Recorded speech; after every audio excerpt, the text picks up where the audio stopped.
शुक्रिया अजल सिद्धार्थ जी। आज इस यादव महापंचायत को बुलाने वाले यादव सेना के राष्ट्रीय अध्यक्ष सुकुमार भाई, हमारे बीच में हाई कोर्ट के महाधिवक्ता रह चुके राज बहादुर जी और साथियों, आज ये महापंचायत जो बुलाई गई है और जिस दौर में बुलाई गई है, ये एक ऐतिहासिक कदम है। इस ऐतिहासिक कदम का हमको स्वागत करना चाहिए, क्योंकि लगातार जो उत्तर प्रदेश में इनकाउंटर की राजनीति है, फोर्सों की राजनीति है, बुलडोज करने की राजनीति है, उस राजनीति के खिलाफ प्रेमचंद यादव की हत्या के बाद जिस तरीके से उत्तर प्रदेश में इंसाफ का सवाल उठा है, उभरा है, इस 7 सालों में योगी आदित्यनाथ की सरकार में ये इतनी प्रमुखता से कभी नहीं उभरा। आपको मालूम होना चाहिए कि उत्तर प्रदेश में जो ये प्रेमचंद यादव की जब घटना होती है, हत्या होती है और उसके बाद 4-5 और ब्राह्मण समाज के लोगों की हत्या होती है और सत्य प्रकाश दुबे का बेटा क्या कहता है? देवेश ये कहता है कि उनका इनकाउंटर करिए, उनका घर बुलडोज करिए, ये हमारे साथ इंसाफ होगा। क्या इनकाउंटर करना, बुलडोज करना ही इंसाफ होता है? इन 7 सालों में योगी आदित्यनाथ की सरकार ने इंसाफ का मायने इनकाउंटर और बुलडोज करना कर दिया।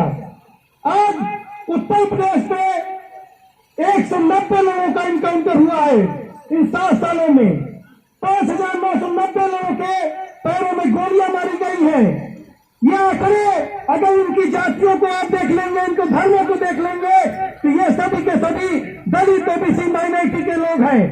और यही योगी आदित्यनाथ यही बोलते थे ना, एक के बदले 10 को मारो, यही बोलते थे ना, ठोक दो, यही बोलते थे ना, राम नाम सत्य, और यही बोलते थे फैसला ऑन द स्पॉट। ये योगी आदित्यनाथ जो आज देवरिया में हुआ है, चाहे प्रेमचंद यादव मारे गए, चाहे ब्राह्मण समाज के लोग मारे गए, ये योगी आदित्यनाथ की ठोक दो फैसला ऑन द स्पॉट की राजनीति का खेल है। और ये खेल यहीं तक नहीं रुकता है। ये चाहते थे कि उत्तर प्रदेश में जाति का संघर्ष हो जाए। ये चाहते थे कि हम इस बुलडोजर को चला करके ये पूरा का पूरा जिस तरीके से बिहार में जातिगत जनगणना की आंकड़े आ गए हैं, इन सवालों को हम डाइवर्ट कर दें और इंसाफ की लड़ाई को जातिगत संघर्ष की लड़ाई में तब्दील कर दें। लेकिन ये आप सभी लोगों के तमाम जो संगठन यहाँ पर लिखे हैं, यादव सेना के आह्वान पर जो आज यहाँ पर आए हैं, शिवकुमार भाई के आह्वान पर यहाँ पर आए हैं, इन्होंने अपनी ताकत से योगी आदित्यनाथ की सरकार को झुकाने का काम किया। आज सिर्फ और सिर्फ हम प्रेमचंद यादव की इंसाफ की लड़ाई नहीं लड़ रहे हैं। हम हाथरस में जो हमारी बहन के साथ बलात्कार हुआ, हम पूछना चाहते हैं आखिर में आपका बुलडोजर वहाँ पर कहाँ रह गया? बगल में सेंगल जो बलात्कारी है, चिन्मयानंद जो बलात्कारी है, वहाँ पर आपका बुलडोजर कहाँ रुक गया? जब हमारे क्या आजमगढ़ में हरौला में मोरे दंपत्ति कांड होता है और जिस समय हम लोग यहाँ पर बैठे हैं, बात कर रहे हैं, और इसी दौर में जो छोटी छोटी बच्चियां थी और वो लोग आजमगढ़ कलेक्ट्रेट पर इंसाफ की मांग लगातार करते रहे, लेकिन उनकी इंसाफ की मांग नहीं मानी गई। और यही केशव प्रसाद मौर्य जाकर ओबीसी के नाम पर कहे कि हम आपको जो है आर्थिक मदद देते हैं, वो भी आर्थिक मदद झूठी निकली। साथियों, आज जो ये सवाल है कि गुरु गोविंद सिंह का कहना था कि 1.25 लाख से 1 लाऊं, चिड़ियों से बात उड़ाऊं, तब गुरु गोविंद नाम कहूं। आज ये जो सब महापंचायत है, ये महापंचायत ने इस बात का ऐलान कर दिया है कि उत्तर प्रदेश में अगर इनकाउंटर के नाम पर दलित ओबीसी लोगों को आप उसके ऊपर हमला करेंगे, अगर आप बुलडोजर के नाम पर बुलडोजर राजनीति करेंगे, तो हम इस बुलडोजर का काम करने के लिए संगठित हो गए हैं। साथियों, ये जो बुलडोजर की राजनीति है, ये बुलडोजर की राजनीति दरअसल विध्वंस की राजनीति है। ये विध्वंस की राजनीति आप याद करिए, 92 का वो दौर, ये लोग बाबरी मस्जिद को विध्वंस करके पूरे देश में कत्लेआम मचा दिए। ये लोग जो नफरत की राजनीति करने वाले लोग हैं, आज पूरे उत्तर प्रदेश को कत्लगाह बना दिए हैं। आज योगी आदित्यनाथ कल कहा उन्होंने कि उत्तर प्रदेश में अपराधियों का खात्मा हो गया है। मैं आपके मन से पंचायत के माध्यम से पूछना चाहता हूँ कि योगी आदित्यनाथ जी, अगर उत्तर प्रदेश में अपराधियों का खात्मा हो गया है तो लगातार जो गैंगस्टर गुंडाएं के नाम पर हर दिन हमारे दलित ओबीसी वंचित साथियों को चिरापुतर किया जा रहा है, उनके पैरों में गोलियां मारी जा रही है, वो आखिर में क्यों हो रहा है?